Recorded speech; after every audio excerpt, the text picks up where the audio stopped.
Hey, Red, are you sure you're not too tired? You've been at work all day. No, I'm fine. I'm not too tired. Hey, but speaking of work, I think I might have got us 2 new listeners today. You mean your current work? Start the episode. Okay.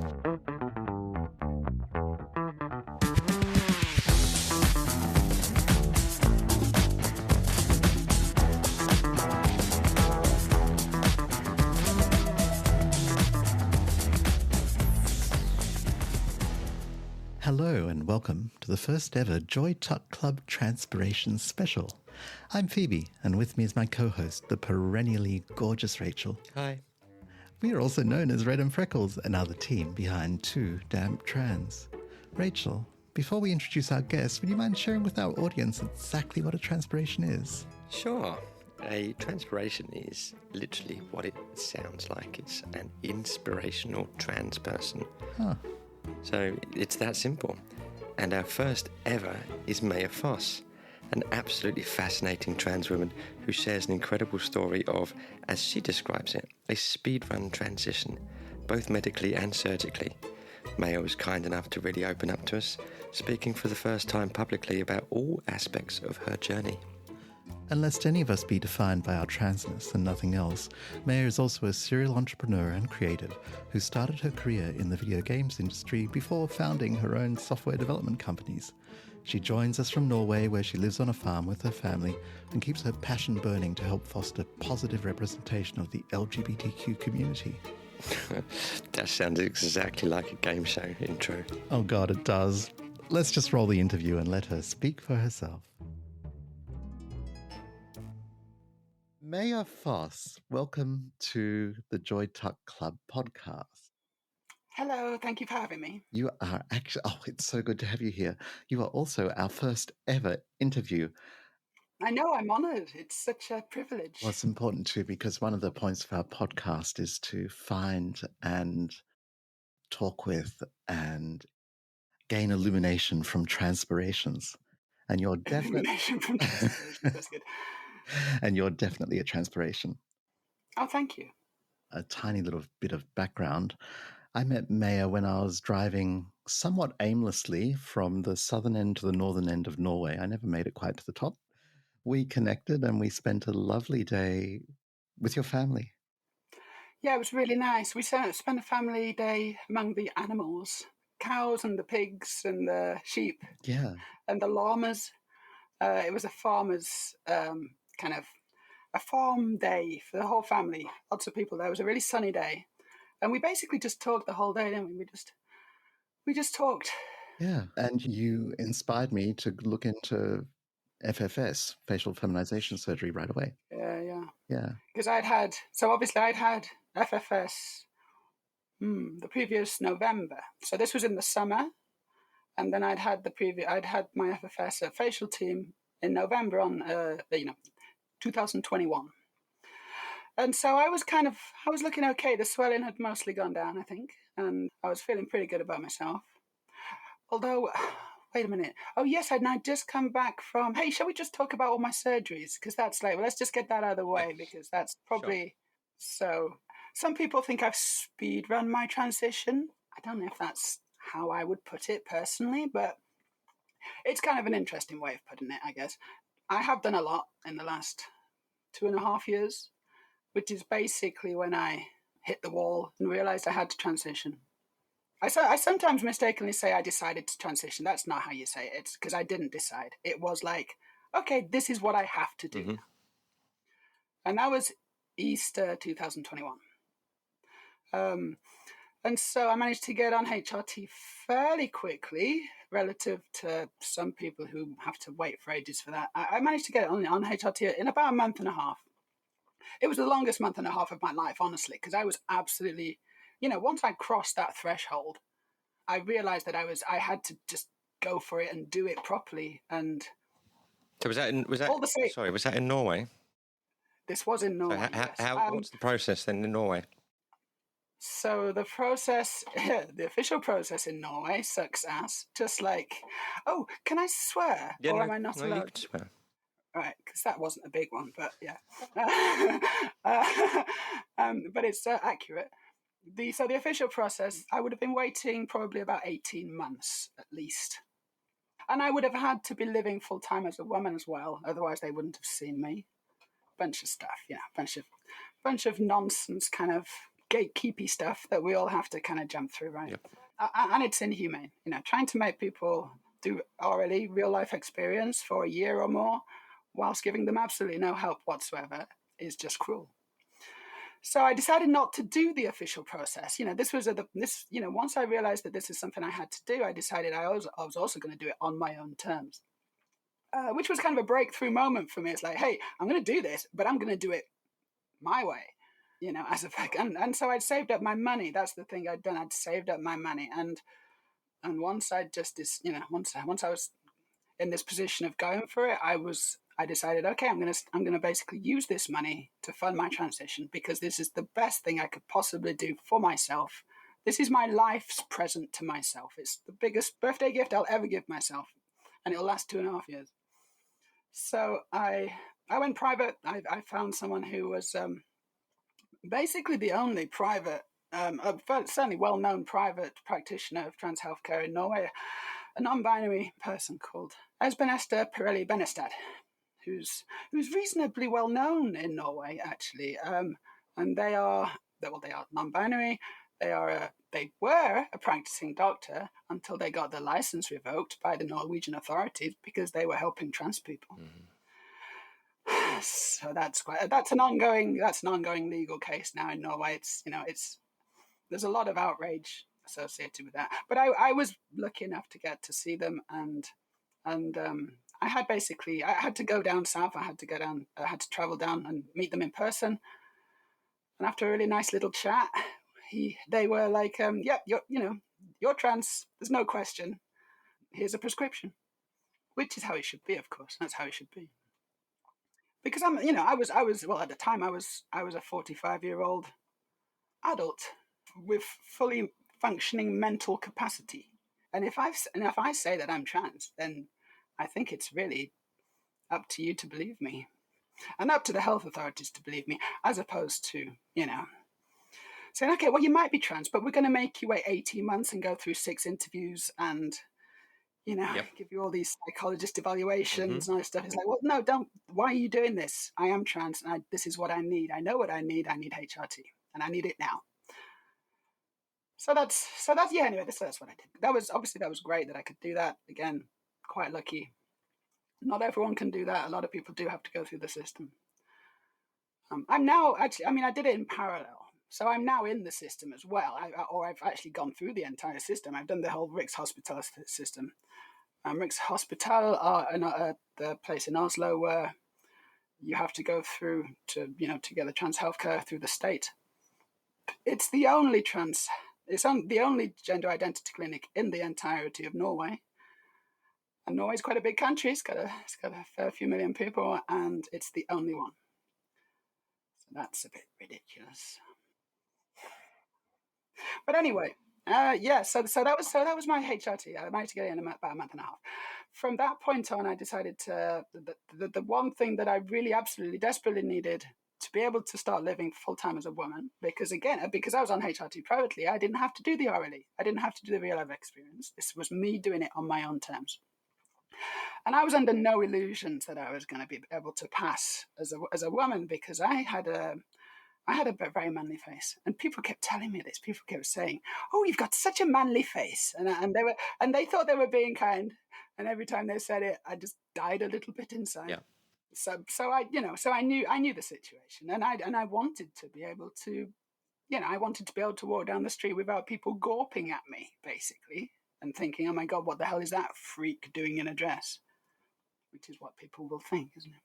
So I got an appointment with facial team in Marbella, and basically 6 months later, I guess in November, I was having my entire head peeled off. Well, no, skin. So that was your first surgery? That was my first facial feminization. Yeah, it was a big one. Yeah. And it was a really super important one, right? Because from that point on, once the swelling went down, I mean, actually, just as soon as they unwrapped the bandages and as soon as they took off the nose bandage, I saw myself for the first time in so many years, and I recognized myself after living almost an entire life, and I was at the ripe old age of 45. After living an entire life of looking at myself in the mirror and just being confused and just looking at it and thinking, how is that me? This doesn't make any sense. And then once I saw myself I was still very swollen. I was still sore and bruised and all this kind of stuff. Because it takes a while. It takes at least 6 to 9 months maybe for the swelling to properly go down. But even in these early days, I saw myself and I recognized myself because I saw myself as I was pre-puberty, before testosterone decided to do a number on my face. And it was a revelation, I was so happy. I was so happy for those. I was just living on cloud 9 for those first couple of months. I took about 1,000 selfies. Well, which is, and that's continued. But that's an important part of transition, I think, because once you start seeing yourself and start taking the selfies, it's a real confidence booster. It is, because I had to keep reminding myself. I had to keep reinforcing to myself that this is how I look now and this is how people see me. And I think that selfies and looking at yourself in the mirror and all this kind of stuff, this is important. People think it's just a vanity project, and actually it's us trying to reprogram our brain so that we understand that this is how we look now, and this is how we interact with the world.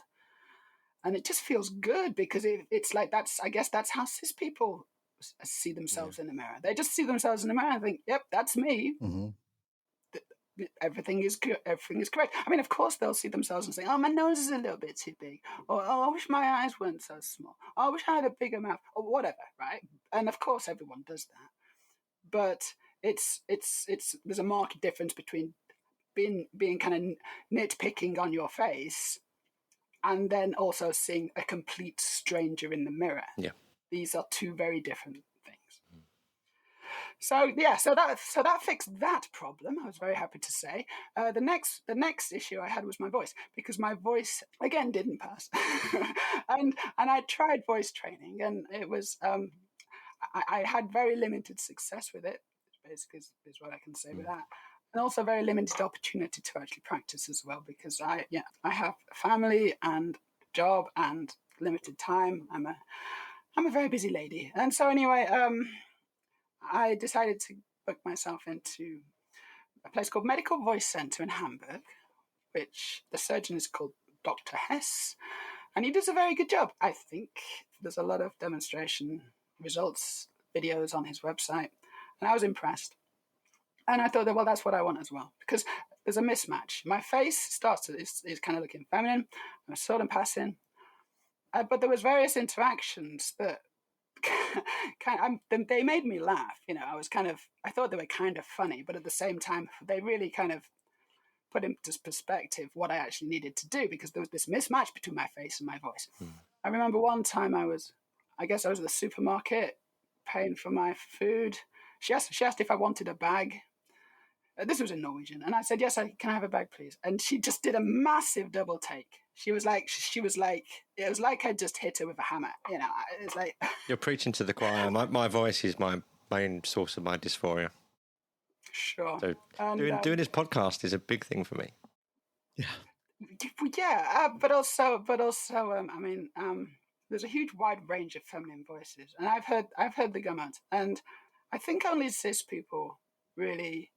People are really very set in their ways and only think there's two genders and very binary and all this kind of stuff.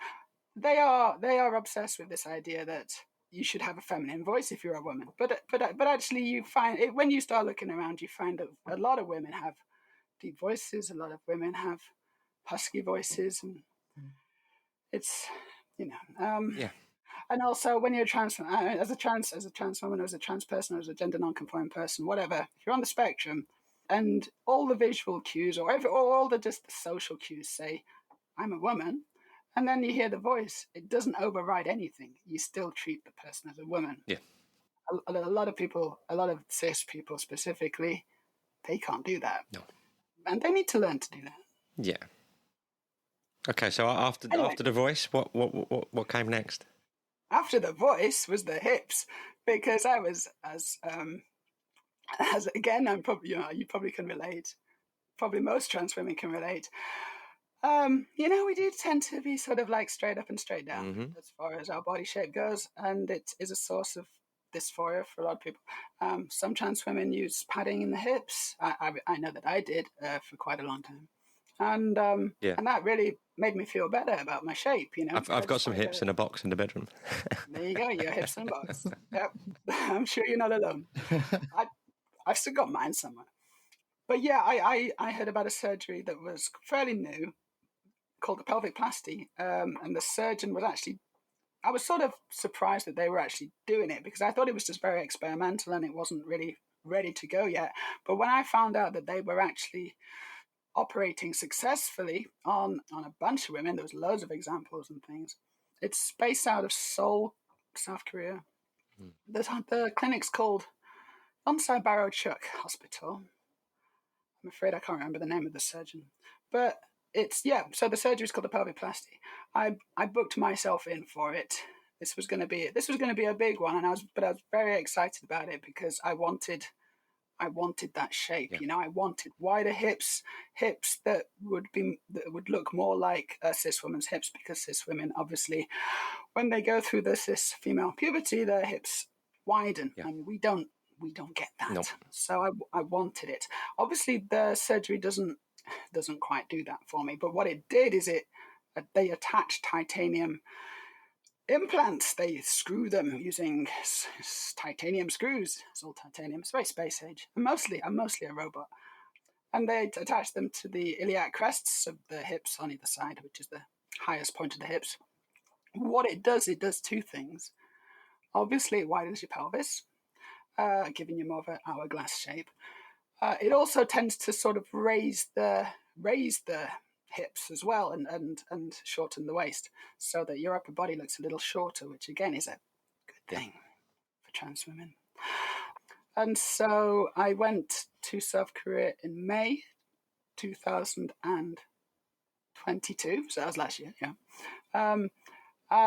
Unfortunately, it didn't go super well. I mean, the surgery was fine, but fairly soon after I got back to Norway, I realized something was wrong.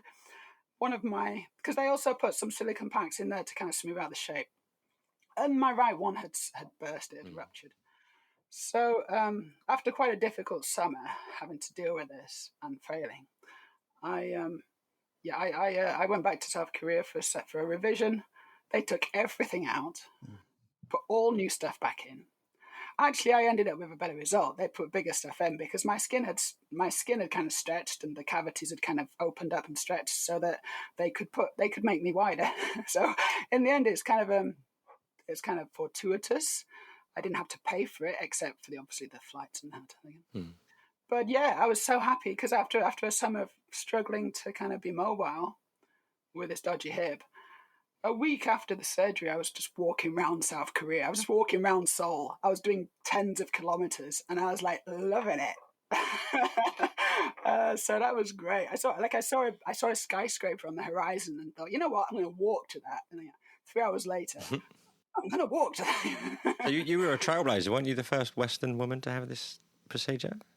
That's right. I was actually. I didn't sign up for that. But they told me 2 weeks before the surgery, oh, by the way, we've never actually operated on a Western woman before. You're the first Westerner, and you're also the largest one we've ever operated. Because a lot of the people they operated on were firstly, they were cis. Yeah. And they were from that region. So they were from South Korea or China or Thailand and whatever. And so they were generally smaller because a lot of the girls there are just like basically just beautiful little dolls. And so most of the women they operated on were cis. So you're saying that cis women have a problem with the shape of their bodies as well? Yeah, it's weird that, isn't it? It's almost like they need like gender-affirming surgery too, in order to feel happier about themselves.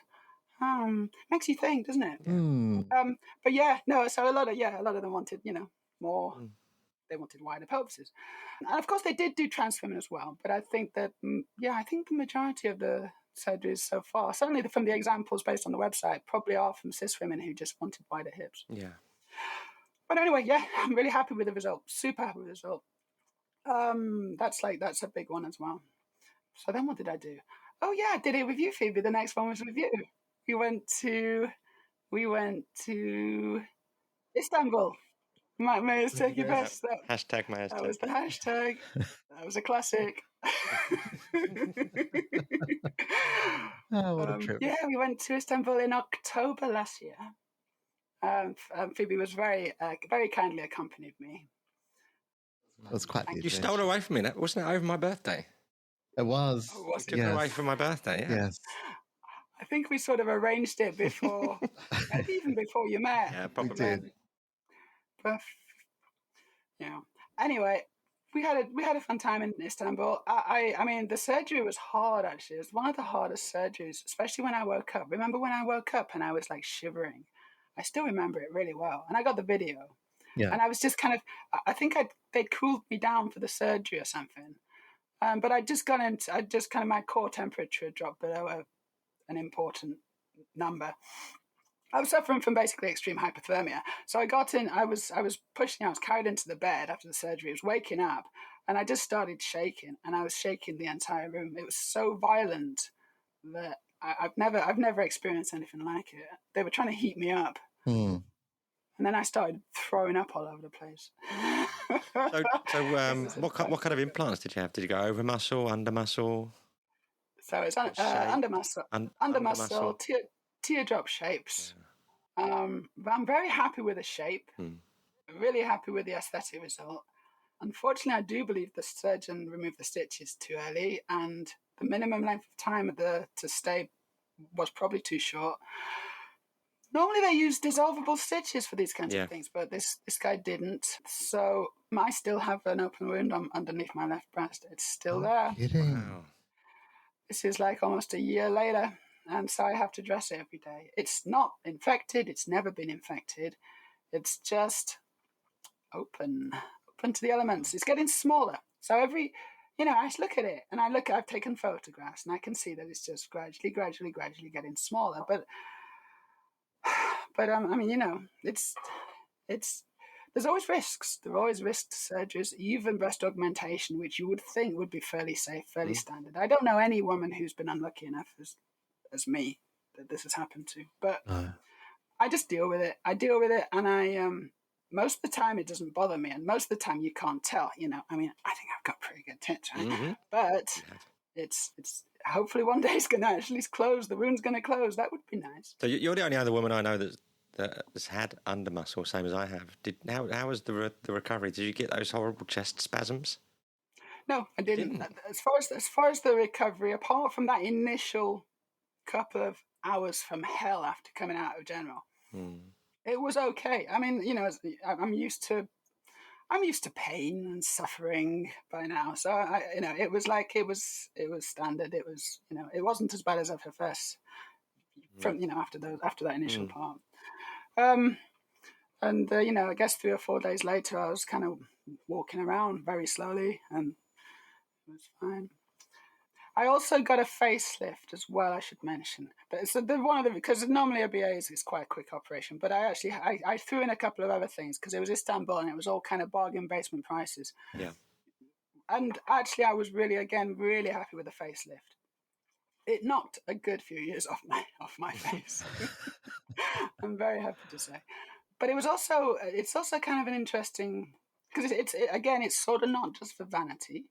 I do kind of think of it as a second FFS. When you have your initial FFS, the one I had in facial team, they file away a lot of the bone under the jaw, right? And so all this bone is gone, but they don't do anything with the skin. So you've still got the same amount of skin that you used to have. And what it often leaves you, especially if unless you're young and got extremely elastic skin, which just kind of bounces straight back into place. I'm not lucky enough to have any of those things. It means that you kind of look a bit saggy under the jaw. You got jowls, and you kind of just you just look a bit saggy. So what a lot of women do is they go for a facelift to just kind of get rid of that excess skin. And I was really, really happy with the result.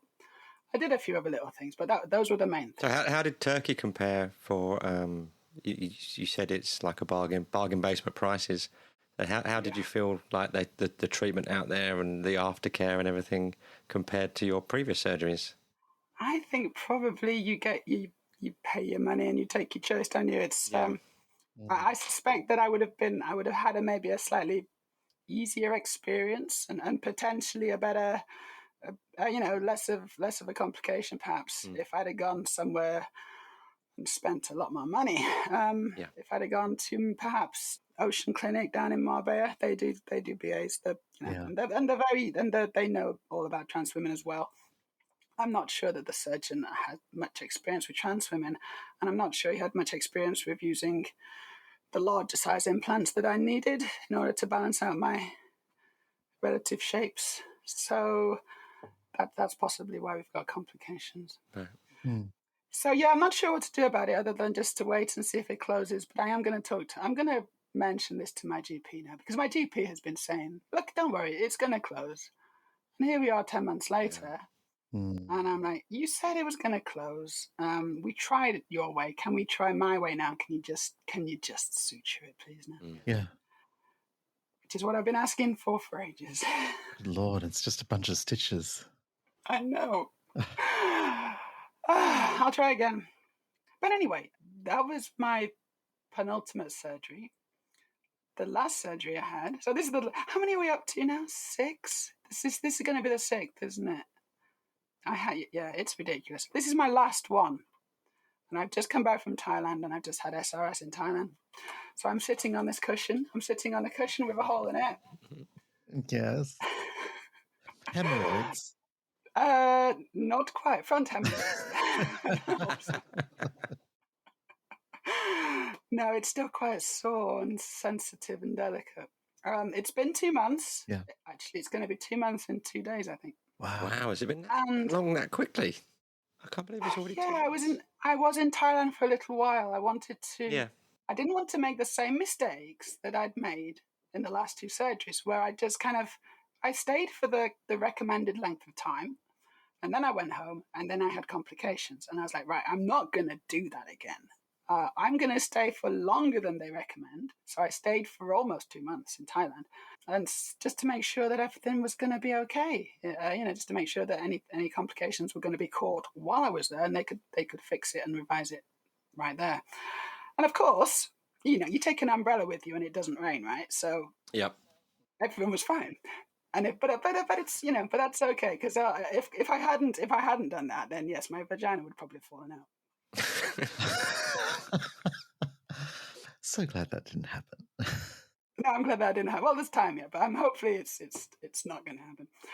As far as the result goes, it's amazing. So I went to the Suporn Clinic, it's not in Bangkok. It's kind of around the coast to the southeast, in a kind of a town called Chonburi.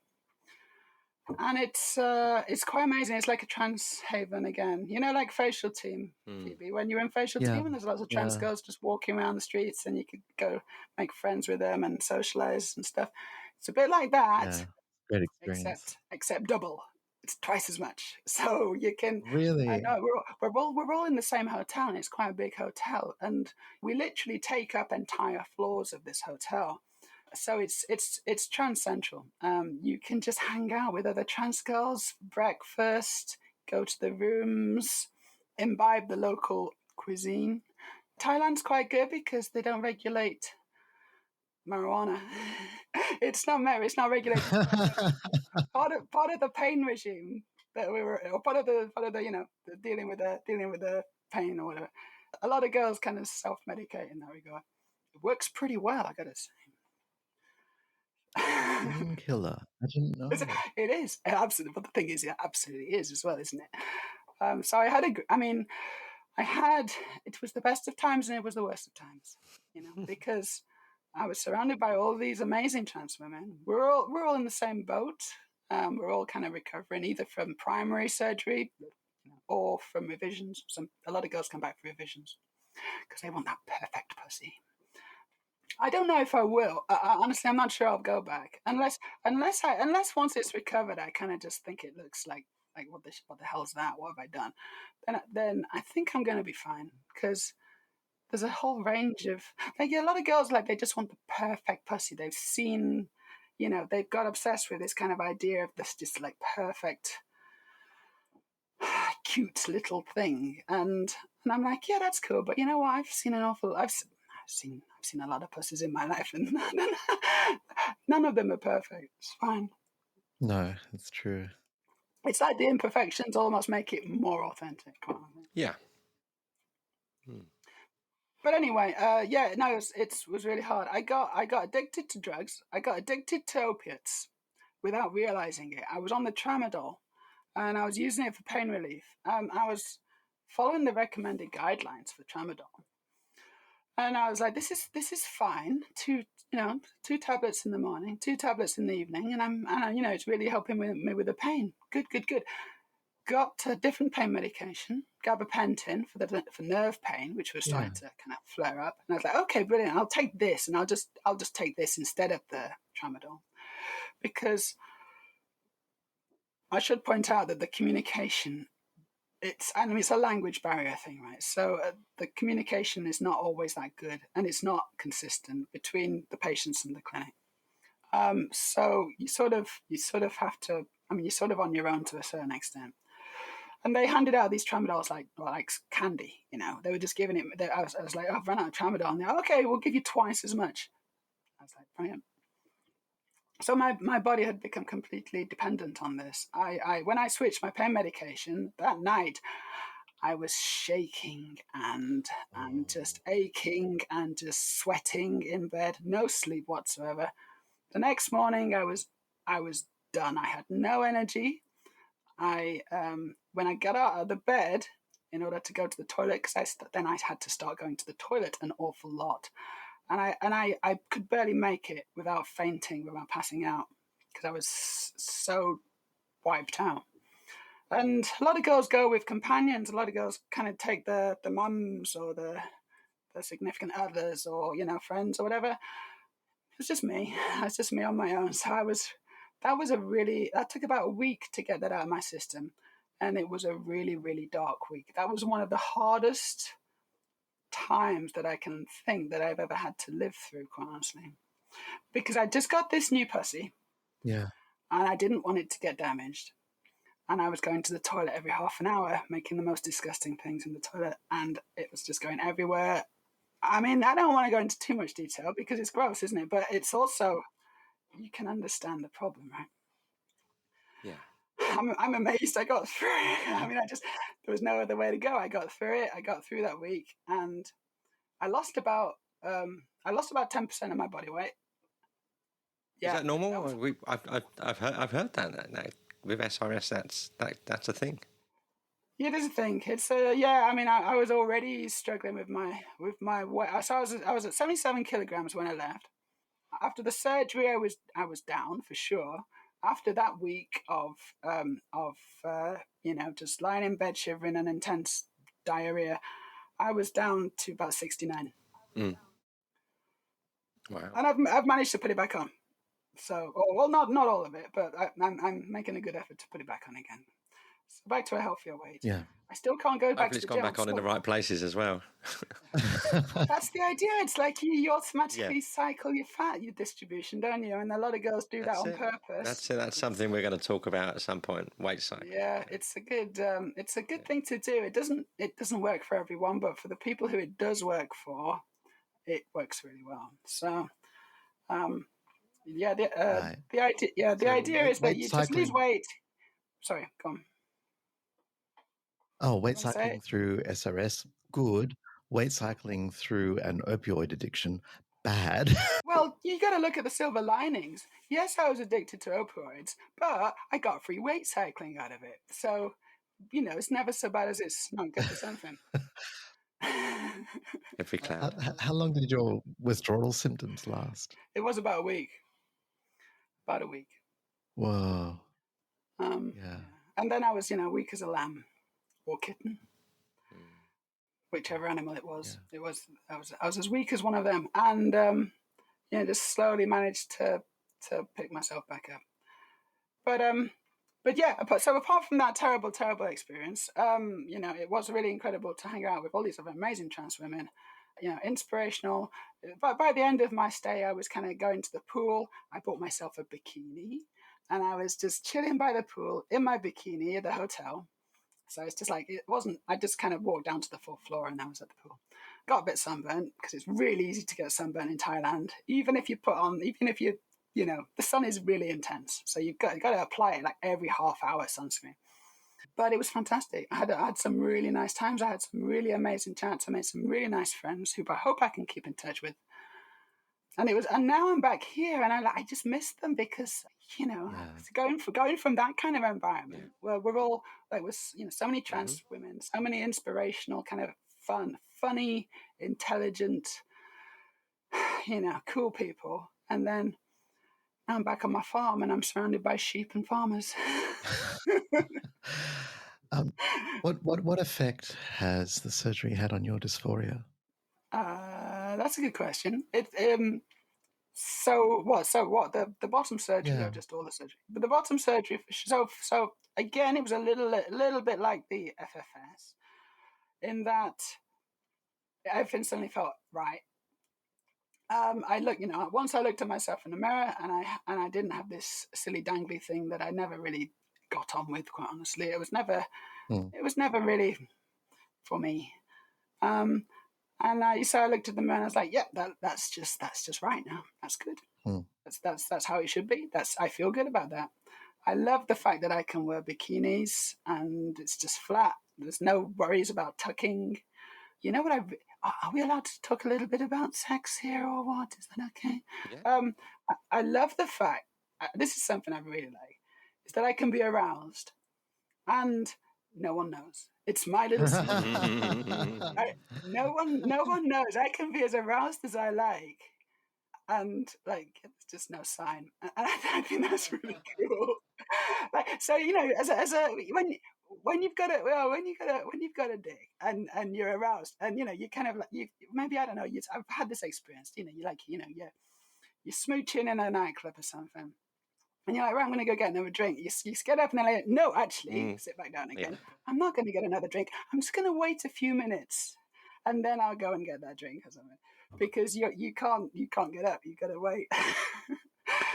And it's very inconvenient and also kind of embarrassing, especially as for me. I don't know if it's the same for everyone, but for me as a trans woman, I was just embarrassed by that. It was just really embarrassing having that. So now I'm not embarrassed. It's great.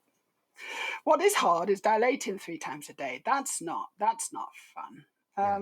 As part of so it's not forever. I think after the 3rd month, I can go down to 2 times a day. After the 6th month, I can go down to 1 time a day. And then kind of soon after that, I can just do as and when is needed. How long do you have to dilate for? It's the time it's I got to dilate for about 25 minutes. Okay. And at the moment, that's 3 times a day. And it's 3 times a day, yeah. And it's not fun actually. It's some people think, oh, you're just basically having sex with yourself with a glass dildo, right? No. No, you're not, because having sex involves being aroused and being turned on and having a fun time, and this is not that. This is like a medical thing you just got to do. It's difficult because so it's really important that you do it. Otherwise, it gets tight, and scar contraction means that it gets tighter. And so if you're not consistent and you're not kind of dedicated to doing it, it just gets harder and harder. Yeah. And so maintaining that dilation schedule is it's a big part of my life. And because I got to do it 3 times a day, it basically splits the day up into 3, which means I can't really do anything during the day. It's like I can't go anywhere unless I can just do it quickly in the morning or quickly in the afternoon. Can you just to clarify, because obviously the GC thing is that we have to dilate because it's an open wound, and if we don't do that, it's going to heal itself up. But that's not why you're dilating; it's to stop the scar tissue from contracting, right? So it's not a wound at when it was straight out surgery. Then I think probably you could have classed it as a wound that was healing. I'm now 2 months post-surgery. It's not an open wound anymore. No. It's healed. This is now part of my body. It's, I mean, the supporting technique is really super cool. I don't know how much you want me to tell you about it, but basically, normal penile inversion, standard penile inversion, means that it uses the length of your penis to create the vaginal canal. Supporting technique, it starts off by inverting below your peritoneum. Yes. The space between your balls and your ass. So it inverts that, but then what he does is he creates the vaginal canal from your scrotal tissue, and he creates like a mesh of that and attaches that. And then he also uses, what's it called? He uses a bit of a tissue which is kind of creates wetness. I can't remember where he gets it from now. I think it is from the balls or something. But he creates that, and he actually attaches that at the end as well, so that I can naturally get wet. So you're self-lubricating? I'm self-lubricating, baby. Not so much yet. No. And as I said, dilation, it doesn't... So one of the things you mentioned on Twitter that I found very interesting was you weren't allowed to even have naughty thoughts. No sexy thoughts for 2 months. 2 months. How did you find that? I didn't manage it.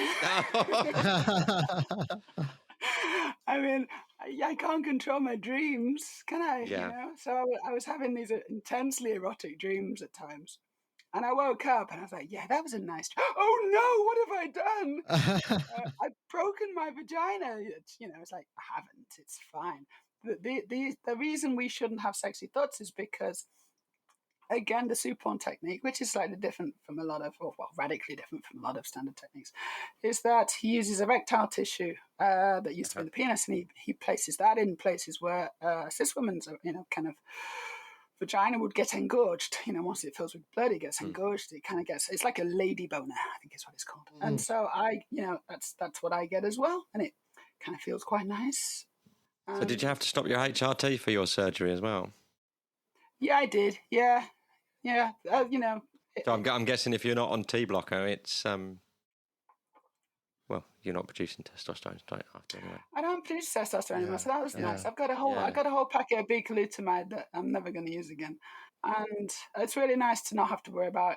That's one less thing, and also psychologically, it's really nice as well because I just don't have to. I just know that that my body's not creating testosterone. Certainly not from my balls, anyway, because they are gone. Have you experienced any breast growth after your bottom surgery? Because I've heard that's a thing as well. Now that you're completely not producing testosterone, a lot of women say that their boobs grow a little bit more. Yeah, I haven't noticed. It's still fairly early days, so it's possible that I will. But and I'm on progesterone as well. That was nice to start that again. But and I'm not. The thing is that I've got. What have I got? I've got E cups in the UK. These are E cups, so I don't need any more, honestly. So if they start growing anymore, it's like, well, fine. But you take it if you got it, though, right? I'll take it if I got it, but I just got to buy all my new bras again. It's expensive. Yeah. So you've had 6 surgeries. If you could have only picked one to have, the FFS. It would have been the FFS, right? No question. Yeah.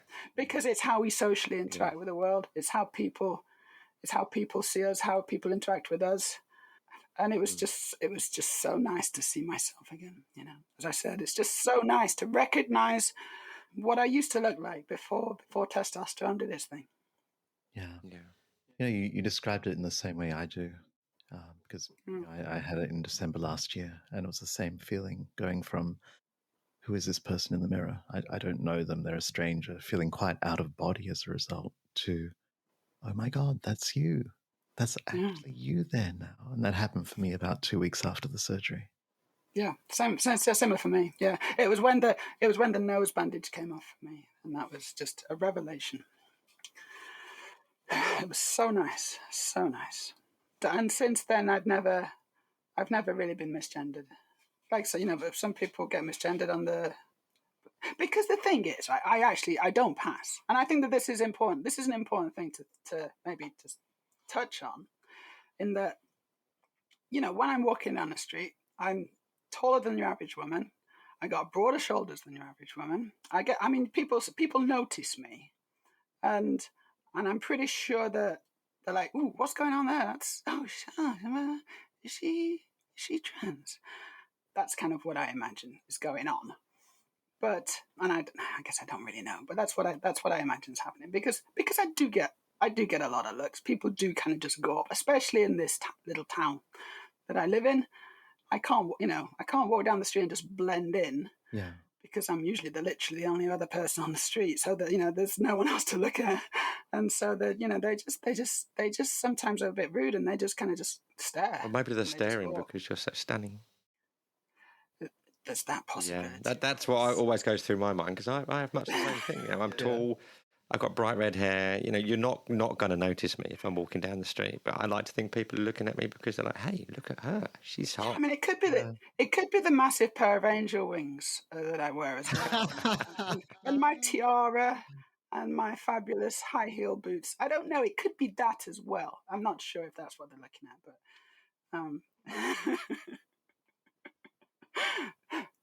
no, actually, that is a real thing. Obviously. So sometimes passing is not. It's not just about your physical attributes. It's not just about the shape of your mouth or the wideness of your jaw or how tall you are. All these things. Sometimes it's a decision to just blend in, and therefore it's a conscious choice. So. And it's a conscious choice that I don't necessarily want to make. Like if I wanted to blend in and pass really well, then I could make that choice to do so.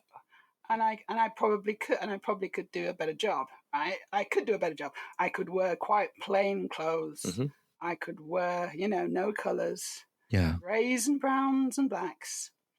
I could wear flat, boring shoes. I could have my hair in a ponytail. I could have minimal makeup. Just a dab here and there, no eyeliner, all this kind of stuff. And then also it's very important that you just walk like you're supposed to be there. You act like you're supposed to be there. You're not, you don't kind of do the trans girl kind of thing where you kind of try to make yourself smaller, which is a thing that a lot of us are tall.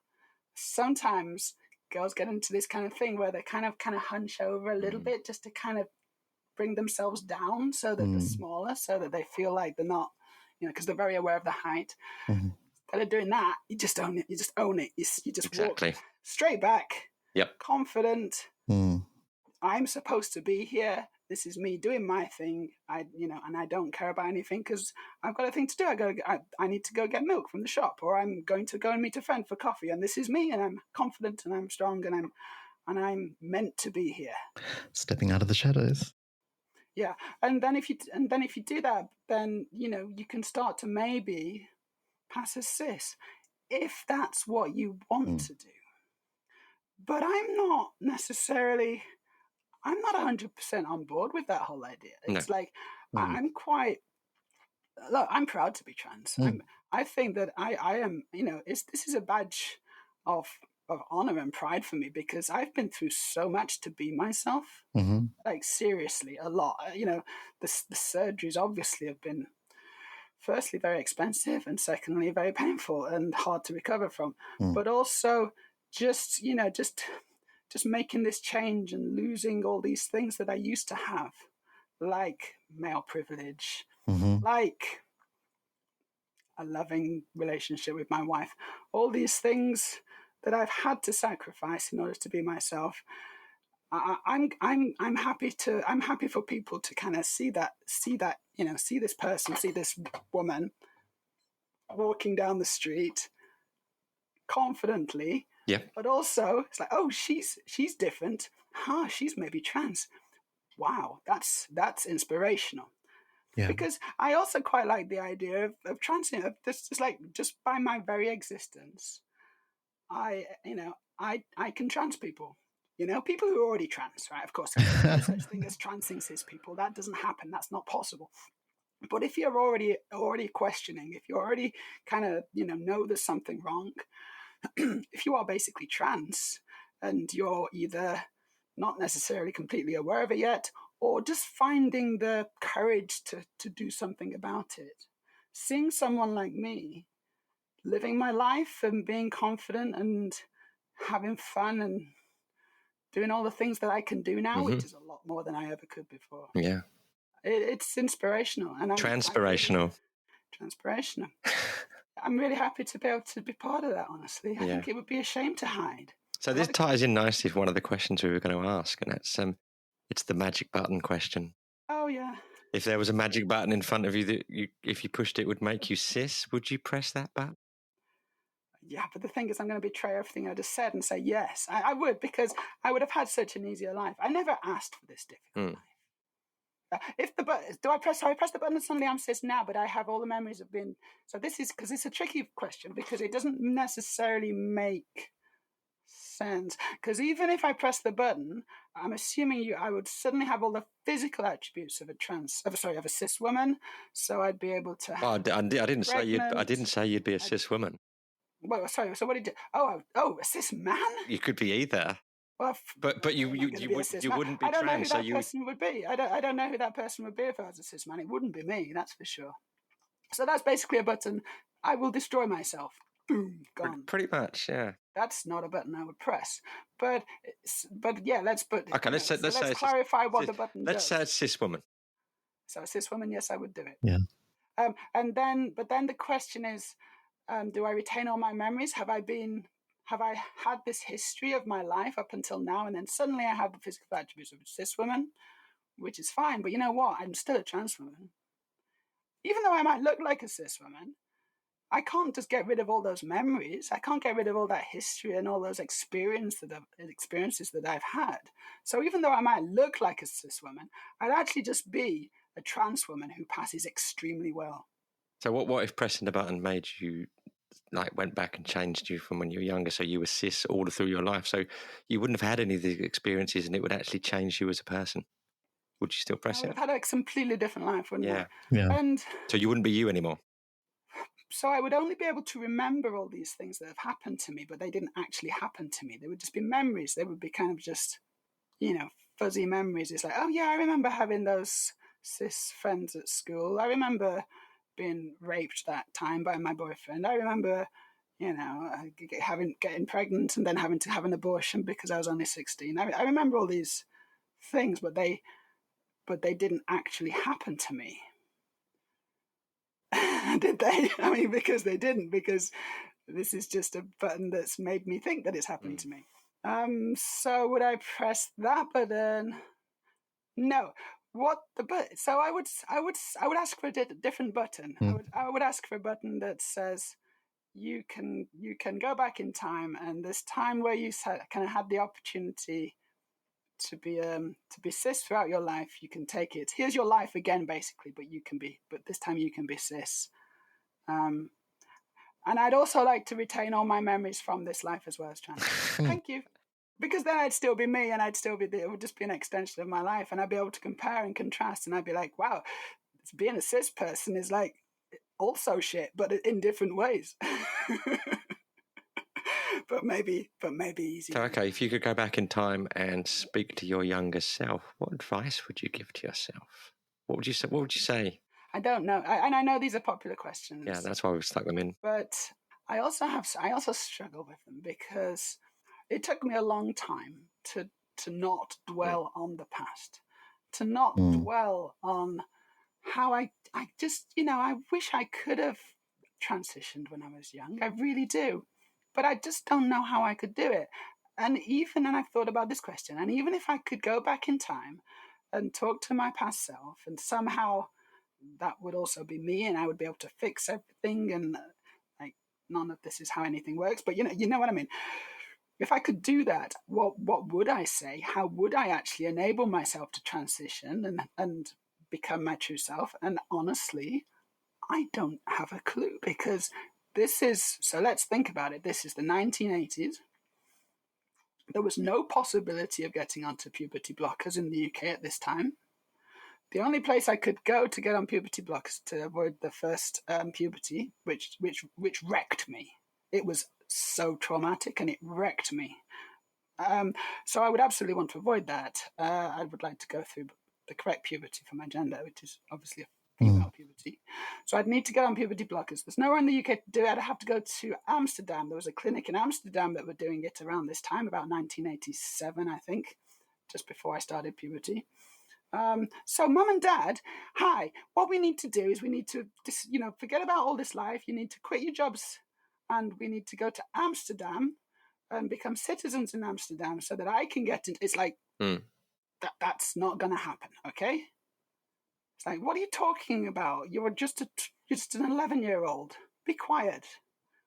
Yeah. I've had the thing is though, right, is that in many ways, I've had a good life. I've had a privileged life. I've made the best. I've been dealt some bad cards, right? I have, but I've also played them really well. I've struggled with depression throughout my entire life. It's not been an easy life, right? There's no question, because being trans and being in the wrong body for so long it's psychologically damaging to a person. But I managed to find ways to cope, and I managed to forge a life with my wife. I've had children, and I've been reasonably successful in my careers, so that I can kind of get myself to the point where I'm able to then do what I've done. So it's sort of all, it all makes sense. Like, the struggle it's part of me, and conquering that huge hurdle, climbing this incredible mountain, which I never thought I'd be able to scale. It's part of my journey. And to just wipe it all away with a button, or to be able to just go back in time and avoid it somehow. I've no idea if I would have been happy. So if I said, here's some estrogen, you can be a woman now, you can kind of go through the right puberty or whatever, would that person have been happy? I don't know. Would it have been a better life than what I've got? I wouldn't have had children. I absolutely adore my little girls, and I wouldn't have had those. So to take it away from from speaking to yourself in the past, what would you say to someone else who you meet them, you realize they're an egg just waiting to crack? What would be your advice to them? That's really tricky, because, so firstly, it's difficult to know for sure. It's difficult to, you can suspect. It's like, oh gosh, they do seem like they might be an egg. It's very, there's definitely signs. But I don't know if you know for sure. Ultimately, it's up to them. You can kind of help them by, well, firstly, just by being present and showing them. And that's something that I'm very aware that I have done for people. I've met various people who've just kind of wanted to meet me, for a coffee or whatever. And, the wheels in their brains, they were turning. Yeah. They were turning. And I was like, this is good. And I don't have to necessarily, I'm not a salesperson. I'm not going to kind of sell you on the whole kind of, hey, it's cool to be trans. If you are trans, and if this is something that you absolutely need to do, then I think you need to try and get there yourself. But there's so much more representation nowadays. There's so much more kind of inspirational trans people, both men and women and everything in between, that they can look at now, which I think that our generation just didn't have, right? We just didn't have that. Our generation had men in dresses as the punchline of a joke. Ace Ventura. Oh my God, it's a tranny. All this kind of stuff, which is just kind of designed by society to make us think that there's something wrong with us. Objects of ridicule. Ashamed to be trans. It's trying to enforce a cis-heteronormative society, isn't it? Don't step out of those bounds, because then you'll be a freak and you'll end up on the street as a prostitute sucking dick for drugs. That's what it means to be transgender. And that, you don't want that, do you? Nowadays, it's like, hey, you could be a really amazing model or film star or, whatever, computer scientist or anything. You could be anything you want to be, and you can also be trans, and that's part of the human experience, and it's a normal thing to be. You're not damaged. There's nothing to be ashamed of. a good percentage of people are trans, and that is a normal thing to be. That's pretty good advice. So what? Okay, that was for someone whose egg hasn't cracked. But how about the newly trans? Would you have any tip for someone who's just come out and they're like, oh, like, I don't know what to do about growing my hair and makeup. It all seems so scary. So I was one of these trans people who always knew. I always knew. So from the age of being able to think, being aware of, the difference between boys and girls and things, I kind of just knew. I was like, I think something might be wrong. And I tried to exert my will, and it didn't work. I was pushed straight back down again. So I was like, okay, I'm just going to have to deal with this. I'm just going to have to pretend not to be trans, which obviously was a good strategy. It was a survival strategy. It worked kind of well for me in some ways, maybe not so well in other ways. But as a little child, that's what I had to do. So I know that a lot of trans people work it out later on in life. The whole worldview suddenly changes when they realize, oh my gosh, I'm trans. And at that point, they haven't, they're not prepared for it. It's kind of a shock, and it's a revelation. And it's hopefully it's a happy one, but also it's like it can be scary as well, right? Yeah. But that's not my experience, because I always knew. So I've been cross-dressing all my life. I've been doing my makeup since 12. I've had long hair my entire life. That was like a big tell. No one knew. They just thought I was into rock music, but I wasn't. I just had long hair because I was a girl. The things we do. I pretended to be into cycling so I could shave my legs. That's a good one. I didn't pretend to be into cycling. I enjoyed the cycling, but I learned to love it. But yeah, it was that's how it started. Swimming works as well. If you're into swimming, that also is a good reason. So back to the original question, as what my advice would be. My advice would be to seek out other trans people, seek out community. Don't be an island, because there's no need to be an island. If you can try and seek out community on social media, or even better, in person, try and find a local LGBTQ group. You can join it.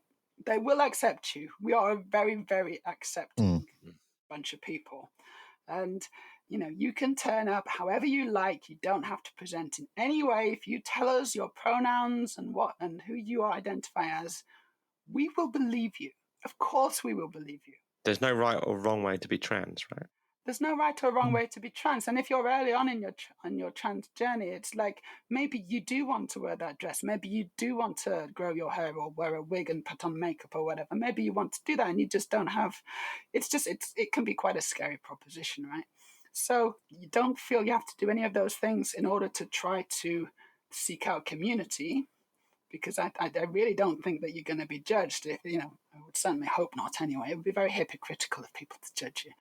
But by being around those kinds of people, I think you're gonna start to find yourself, and you're gonna start to be able to then properly explore and properly kind of start your journey, knowing that you're not alone. Because I think it's so important to know that you're not alone, and that there are a lot of people like you, and all you have to do is reach out and find them. Then everything's easier when you can do it with someone else. Yeah, well said. Do you have any regrets from transitioning? So yeah, I do have regrets, yeah. Because it's not all been roses, as amazing as it has been to be able to finally be myself, to be comfortable with myself, to be able to interact with people as myself, to not have these filters constantly on. So I was always filtering myself before. I was always like, this is what a man would say, right? So that's what I should say. Oh shit, how am I standing? Am I standing in a slightly feminine way? Got to stand like a man. All these things that I was just constantly second guessing about myself and about my performance as a trying to pretend to be a man. All those filters are gone. So everything's so much easier now, and I can be myself, and that's fantastic. So that's something I definitely don't regret. But unfortunately, I have lost my relationship with my wife, and I kind of knew that was going to happen. That's one of the reasons why I why I put it off for so long. It's one of the reasons why I just tried to hold on for as long as I could, because I dearly love my wife, and I knew that if I transitioned, then that it would basically be over, and it kind of is. We still care for each other deeply, and we obviously we're still parents of these children who we, and we're a pretty good family. I mean, we are a very loving and caring and pretty happy family. But yeah, I've lost something that was that was incredibly important to me. Yeah. And I think that this is a very common story. This is the kind of thing that does stop people from transitioning. It does stop. It does stop us from being ourselves. That leap into the unknown, and the fear of losing what you hold most dear to you. It does keep a lot of people in the closet. And yeah, I held on for as long as I could, and I made as many sacrifices as I could until it was basically impossible for me to continue. And then I just had to bite the bullet. I wish that was not the case. I wish that my wife was still happy to be with me. Yeah. But it's, and we do enjoy each other's company. But at the same time, it's also painful because we are aware of how much we've lost, both of us. So yeah, I've got regrets. Of course I do. I just got to move forward. I can't dwell on the regrets because, that way lies madness. I've got to look forward. I've got to try to move on with my life a bit and try and explore, what this next phase of my life is going to be. I don't know what it is yet. I don't know. We're thinking about trying to separate our lives out a bit more, because at the moment we all still live together. I think I need to try and forge a new path. I'm not sure what that looks like yet, and I'm not sure what I'm going to do or where I'm going to go. It's quite scary. Yeah. It's quite exciting as well, but mostly it's scary. Yeah. So we'll see. We'll see what, ask me again in a year how that worked out. We will. We'll have you back in a year's time for a catch-up. It worked out awfully. Oh, no. I'm on street corners. They told me this would happen. I should have listened. The GCs were right all along. Well, thank you so much for being part of this first ever interview on the Joy Tuck Club podcast. Before we say goodbye, do you have any shameless plugs you'd like to provide for your own channels or anyone else? Yeah. Are you able to link to the URLs? Yeah. I don't really want we'll be able to do that. Yeah. Spell them. So you just link to them. They'll be hopefully as part of the description in this podcast. I'm all over Twitter. I've got an OnlyFans, got a regular stream, Twitch stream that I do. I'm very much into Lego, so I build Lego and chat, and it's very trancy and it's very fun. It's called Transpiration. Yeah, I've visited you there, and it's a really nice. You have such a great interaction with everyone who's there. It's very chatty. We have a lot of fun. We do have a lot of fun, actually. Yeah, and I don't hold back on the adult themes. Yes. We talk about everything and anything, but it's very much a trans experience, and we talk about adult stuff. It's fun. I guess that's it. Oh, I'm on Instagram as well. I'm on everything. Just put my link tree on there. It'll be fine. Yeah. Okay. No problem. Rachel, did you have anything else? I don't think so. Just it's been lovely chatting to you. I feel like I've done a lot of talking. That's the idea. That's how it's supposed to be, right? Yes. Because you're interviewing me. But so I don't feel I've let you get a word in edgeways. But maybe no, this was all about you. It was perfect. Thank you so much. You're very welcome. It's been a pleasure. All right. Meja Foss, thank you. Bye. Bye-bye. Bye. Okay, I guess you then. Cut.